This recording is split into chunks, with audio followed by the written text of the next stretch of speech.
Hello dear student, एक बार फिर आपका स्वागत है मेरे YouTube channel study with Parveen में। आज हम लोग नेट सिलेबस की तीसरी इकाई में सम्मिलित सामाजिक संरचना पार्ट का कुछ अन्य महत्वपूर्ण क्वेश्चन सॉल्व करेंगे।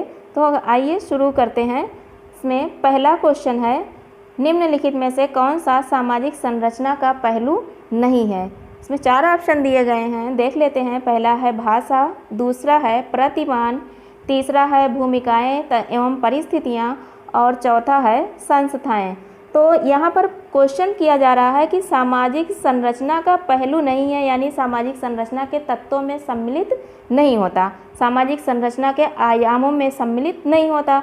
तो आपको याद होगा, मैंने इससे पहले आपको बताया था, इससे पहले वाले वीडियो में, कि सामाजिक संरचना का निर्माण करने वाले जो तत्व है, जो अंग हैं, उनमें प्रतिमान है, भूमिकाएं एवं परिस्थितियां हैं, संस्थाएं हैं और समूह है। ठीक, तो यहाँ पर आपका ए वाला ऑप्शन सही है, जो सामाजिक संरचना का पहलू या सामाजिक संरचना का तत्व नहीं है। हम अपना अगला क्वेश्चन देख लेते हैं। भूमिका की आंतरिक संरचना का सिद्धांत किसने प्रतिपादित किया है। ठीक, इसमें 4 ऑप्शन दिए गए हैं, Radcliffe Brown, SF Nadel, Levi Strauss और मर्डॉक। तो गाइस, यहाँ पर एसएफ नडेल ने ही भूमिका की आंतरिक संरचना का सिद्धांत प्रतिपादित किया है। देखिए, ध्यान दीजिए, एसएफ नडेल की पुस्तक है the theory of social structure. ठीक, अपनी इस पुस्तक में इन्होंने सामाजिक संरचना का सिद्धांत दिया है। एसएफ नडेल ने अपने सामाजिक संरचना के सिद्धांत का जो विश्लेषण किया है, उस विश्लेषण में इन्होंने भूमिका को अत्यधिक महत्व दिया है। इन्होंने सामाजिक संरचना के 3 तत्व बताए हैं, जिसमें इन्होंने जो पहला तत्व बताया है वो है भूमिका।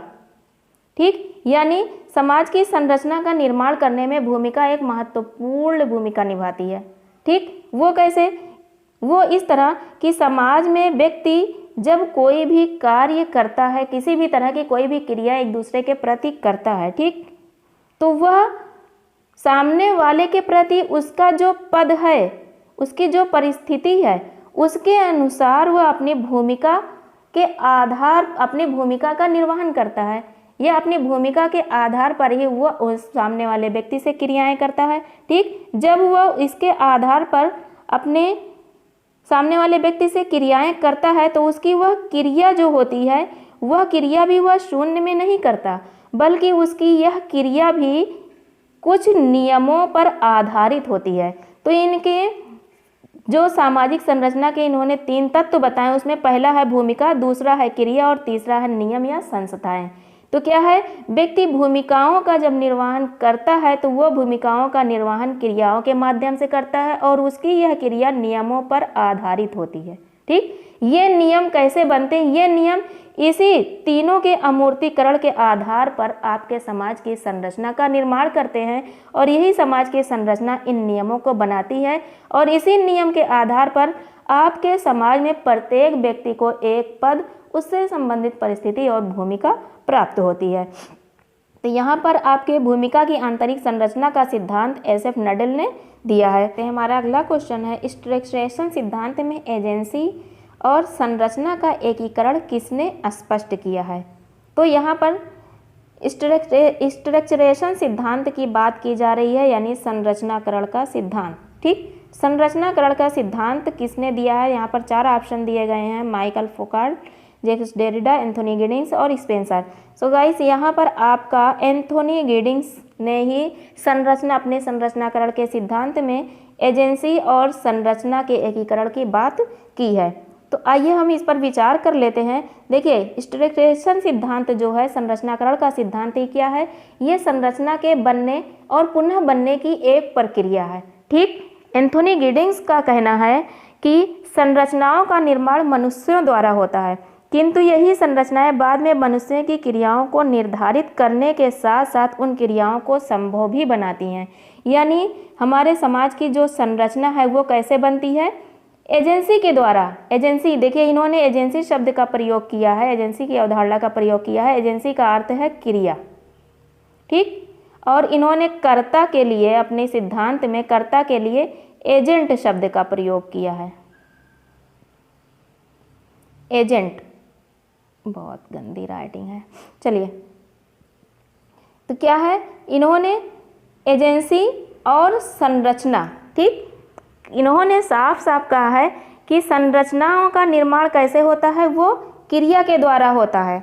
मनुष्यों द्वारा जब कोई क्रिया की जाती है तो उसी क्रिया के आधार पर संरचनाओं का निर्माण होता है, और जब ये संरचना बन जाती है तो इसी संरचना के आधार पर व्यक्तियों की इन्हीं क्रियाओं को क्या है, नियंत्रित किया जाता है, निर्धारित किया जाता है और उसे संभव बनाया जाता है।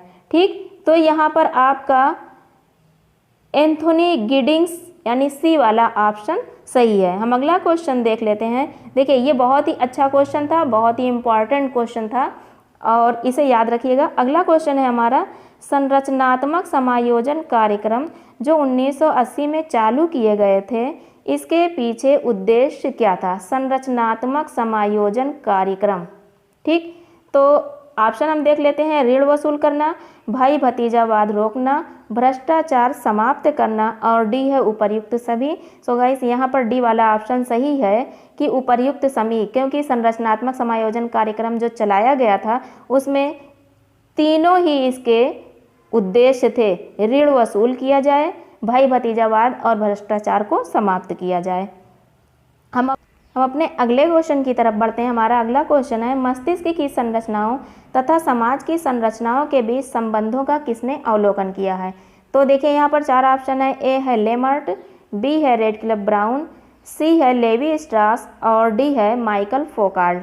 तो गाइस, यहाँ पर सी वाला ऑप्शन सही है, लेवी स्ट्रास। लेवी स्ट्रास ने ही मस्तिष्क की संरचना और समाज की संरचनाओं के बीच संबंधों को ढूंढने का प्रयास किया है। देखिए, लेवी स्ट्रास का कहना था कि समाज की जो भी संरचना है, कोई भी संरचना, मान लीजिए वो फैमिली है, ठीक, मान लीजिए वो विवाह है, मान लीजिए वो आपका धर्म है, या आपका स्कूल है, आपका कॉलेज है, ठीक, समाज की कोई भी संरचना हो,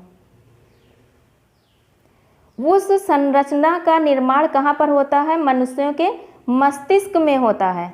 लेवी स्ट्रास का कहना था कि वो संरचना मनुष्यों के मस्तिष्क में बनती है, ठीक है। और समाज की संरचना, अब वो संरचना, एक चीज़ इन्होंने यहाँ पर यह भी कहा है कि जो भी संरचना है वो अपने मूल रूप में प्रत्येक समाज में समान रूप से यानी समानता लिए हुए होती है, उसमें अंतर नहीं होता है। अंतर उस में जब तब आता है जब वो बाह्य रूप में दिखाई देती है, यानी प्रत्येक स्थान की अलग अलग चीज़ों से प्रभावित होती है और उस संरचना में अंतर आ जाता है। तो इन्होंने क्या कहा है कि कोई भी संरचना हो, वह संरचना, उस संरचना का निर्माण मानव के मस्तिष्क में होता है, ठीक है। फैमिली है, जैसे हमने फैमिली शब्द बोला तो क्या है, फैमिली बोलते ही हमारे दिमाग में ये बातें आ जाती हैं कि हाँ, परिवार में इतने इतने लोग होते हैं, ऐसे ऐसे पद, उन भूमिकाएँ होती हैं, ठीक है, उनकी ये जिम्मेदारियाँ होती हैं वगैरह वगैरह। तो क्या है आपका यहाँ पर सी वाला ऑप्शन सही है कि मस्तिष्क की संरचनाओं तथा समाज की संरचनाओं के बीच संबंधों का अवलोकन लेवी स्ट्रास ने किया। हमारा अगला क्वेश्चन है, उत्तर संरचनावादियों में से किसने ज्ञान तथा शक्ति के बीच संबंधों पर बल दिया है? उत्तर संरचनावादियों में, देखिए, उत्तर संरचनावादियों की बात की जा रही है, किसने ज्ञान तथा शक्ति के बीच संबंधों पर बल दिया? 4 ऑप्शन है। ए है मिलर, दूसरा है लेमर्ट, सी है लेवी स्ट्रास और डी है फोकार्ट, ठीक। तो यहाँ पर आपका डी वाला ऑप्शन सही है। इनकी एक महत्वपूर्ण पुस्तक है मिडनेस एंड सिविलाइजेशन, जिसमें इन्होंने अपनी इसी ज्ञान तथा शक्ति की बात की है। इनका कहना है कि जिसके पास जितना अधिक ज्ञान है उसके पास उतनी ही अधिक शक्ति है, ठीक। हमारा अगला क्वेश्चन है, सूची 1 को सूची 2 से सुमेलित कीजिए और उनके नीचे दिए गए कूटों की सहायता से सही उत्तर का चयन कीजिए, ठीक। तो यहाँ पर सूची 1 में कुछ सिद्धांत दिए गए हैं, कुछ सिद्धांतों के नाम दिए गए हैं और सूची 2 में उन सिद्धांतों को देने वाले विद्वानों के नाम दिए गए हैं। तो हमें सूची 1 को सूची 2 से मिलाना है और नीचे जो कूट दिए गए हैं उसी कूट के आधार पर हमें अपने उत्तर का चुनाव करना है। तो चलिए आइए मिला लेते हैं। भूमिका की आंतरिक संरचना अभी ऊपर ही आया था।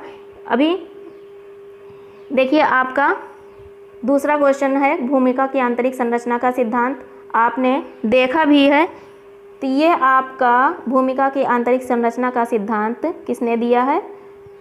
SF नडेल ने दिया है। ठीक, मिथक की संरचना, मिथकों की बात आपका लेवी स्ट्रास करता है। लेवी स्ट्रास ने जो मस्तिष्क की संरचना की बात की है, उन्होंने सामाजिक संरचना के अपने सिद्धांत में मिथकों की बात की है, नातेदारी की बात की है। ठीक है, इसके अलावा संस्कृतियों की बात की है, इन सब का विश्लेषण किया, इन सब की संरचनाओं को ढूंढने का प्रयास किया है। अगला है अनुष्ठानों के प्रकार। अनुष्ठानों के प्रकार की बात प्रकारवादी रेडक्लिफ ब्राउन करता है। मूल तथा व्युत्पन्न आवश्यकताएं, तो आपका ये मेलिनोव्स्की, यानी दूसरा वाला ऑप्शन सही हो जाता है। ये तो क्या है, मेलिनोव्स्की का आपको पता होगा कि इनका आवश्यकताओं का सिद्धांत एक आता है, जिसमें इन्होंने बताया है कि समाज की कोई भी संस्कृति हो, कोई भी सांस्कृतिक तत्व हो, जब तक वह व्यक्ति के किसी न किसी कार्य के लायक है, जब तक वह व्यक्ति की किसी न किसी आवश्यकता की पूर्ति करती है, तब तक वो अपने अस्तित्व को बनाए रखेगी। ठीक, तो आइए हम कोड का मिलान कर लेते हैं। इसमें देखिए भूमिका की आंतरिक संरचना, ए वाला हमने 3 से मिलाया है, तो ए वाले को 3 से यहाँ हमें तीसरे नंबर पर दिख रहा है। मिथकों की संरचना 2 से मिलाया है, बी वाला सही हो गया। अनुष्ठानों का प्रकार ये भी सही हो गया, और मूल तथा, यानी कि यही आपका तीसरा नंबर का ऑप्शन सही है, जो आपके इस कोड में सही आ रहा है। हमारा अगला क्वेश्चन है, structure and function in primitive society नामक पुस्तक किसने लिखी है? Structure and function in primitive society. ठीक, ऑप्शन है SF नडेल, बी है लेवी स्ट्रास, सी है मेलिनोव्स्की और डी है रेडक्लिफ ब्राउन। तो गाइस यहाँ पर आपका डी वाला ऑप्शन सही है, रेडक्लिफ ब्राउन ने structure and function in primitive society. अगला क्वेश्चन है, गिडिंग्स संरचनाकरण के अपने सिद्धांत में किस अवधारणा का प्रयोग करता है? ठीक, अभी आपका एक क्वेश्चन देखिए आया हुआ था कि स्ट्रक्चरेशन सिद्धांत में एजेंसी और संरचना का एकीकरण किसने स्पष्ट किया है? अब यहाँ पर पूछा जा रहा है गिडिंग्स संरचनाकरण के अपने सिद्धांत में किस अवधारणा का प्रयोग करता है? तो देखिए यहाँ पर ऑप्शन है द्वैत विश्लेषण, द्वैत विश्लेषण, बी है दोहरी भूमिका का, सी है संरचना द्वैत का और डी है संरचनात्मक द्वैतवाद का। तो यहाँ पर संरचना द्वैत का यानी सी वाला ऑप्शन आपका सही होता है। देखिए एंथोनी गिडिंग्स क्या कहता है कि समाज की संरचना का निर्माण करने में व्यक्ति और समाज, ठीक, व्यक्ति और समाज दोनों आवश्यक हैं, यानी और की बात करता है। ठीक, व्यक्ति या समाज की बात ना करके व्यक्ति और समाज की बात करता है, व्यक्ति बनाम समाज की बात नहीं करता, बल्कि ये दोनों को साथ लेकर चलता है। और इसका कहना है कि समाज की संरचना का निर्माण तभी होगा जब समाज भी होगा और व्यक्ति भी होंगे। समाज में रहते हुए व्यक्ति अपनी क्रियाओं को करेगा, ठीक, और उसी क्रियाओं के आधार पर उनके बीच संबंधों का निर्माण होगा और समाज बनेगा। ठीक है, और इस तरह से समाज की संरचना निर्मित होगी। हमारा अगला क्वेश्चन है, समाजशास्त्र एवं सामाजिक मानव शास्त्र में संरचनावाद का प्रणेता किसे कहा जाता है? समाजशास्त्र एवं सामाजिक मानव शास्त्र में संरचनावाद का प्रणेता किसे कहा जाता है? हम ऑप्शन देख लेते हैं। ए है एंथोनी गिडिंग्स, बी है लेवी स्ट्रास, सी है अल्थुजर और डी है रेडक्लिफ ब्राउन। तो यहाँ पर आपका लेवी स्ट्रास, बी वाला ऑप्शन सही है। लेवी स्ट्रास को ही समाजशास्त्र और सामाजिक मानव शास्त्र में संरचनावाद का प्रणेता कहा जाता है। हमारा अगला क्वेश्चन है कि सामाजिक संरचना के सिद्धांत में किसने भूमिकाओं को निर्णायक, पर्याप्त रूप से संगत और परिधीय के रूप में वर्गीकृत किया है? भूमिकाओं को, सामाजिक संरचना के सिद्धांत में भूमिका की बात है, ठीक, और उसको वर्गीकृत किया है निर्णायक, पर्याप्त रूप से संगत और परिधीय के रूप में। तो हम ऑप्शन देख लेते हैं। हमारा ऑप्शन है SF Nadel, BA Murdock, Talcott Parsons और स्पेंसर। तो यहाँ पर आपको पता ही है सामाजिक संरचनाओं के विश्लेषण में भूमिका का महत्वपूर्ण स्थान नडेल देता है। तो यहाँ पर ए वाला ऑप्शन सीधे सीधे सही है। ठीक, अगला क्वेश्चन हमारा है कि निम्नलिखित सूचियों का मिलान कीजिए। निम्नलिखित सूचियों का मिलान कीजिए। सूची 1 है कृतियाँ और सूची 2 है लेखक, और कोड के आधार पर आपको इनके उत्तर को चयन करना है। ए कृतियों में दिया गया स्ट्रक्चरल एंथ्रोपोलॉजी, बी है structure and function in primitive society, C है थ्योरी ऑफ सोशल स्ट्रक्चर, और डी है गोल्डन वो। आपके लेखक दिए गए हैं SF Nadel, Levi Strauss, James Frazer और रेडक्लिफ ब्राउन। हम मिला लेते हैं। आपका स्ट्रक्चरल एंथ्रोपोलॉजी की बात आपका लेवी स्ट्रास का है, ठीक। संरचनात्मक मानवशास्त्र Levi Strauss. Structure and function in primitive society, अभी देखिए ये क्वेश्चन अभी आपका आया हुआ है इससे पहले, तो आपको पता है ये क्वेश्चन आपका रेडक्लिफ ब्राउन की पुस्तक है। Theory of social structure SF Nadal की है। गोल्डन बो जादू की बात जेम्स फ्रेजर करता है। तो यहाँ पर आइए कूट में हम मिला लेते हैं। ए का हमने मिलाया है 2 से, ए का 2, ये ही देखिए इसी में दिख रहा है, तो सीधे सीधे तीसरा वाला ऑप्शन आपका सही हो गया है। हम अपने अगले क्वेश्चन की तरफ बढ़ते हैं। हमारा अगला क्वेश्चन है भूमिका द्वंद्व के संरचनात्मक सिद्धांत का प्रतिपादन किसने किया है। भूमिका द्वंद्व की बात की जा रही है, तो सीधे सीधे आपको पता है कि भूमिका द्वंद्व की बात मर्टन करता है। तो यहाँ पर आपका बी वाला ऑप्शन सही हो जाता है। सो गाइस, आज इतना ही। इसके बाद हम मिलते हैं एक नए वीडियो में। तब तक के लिए बाय।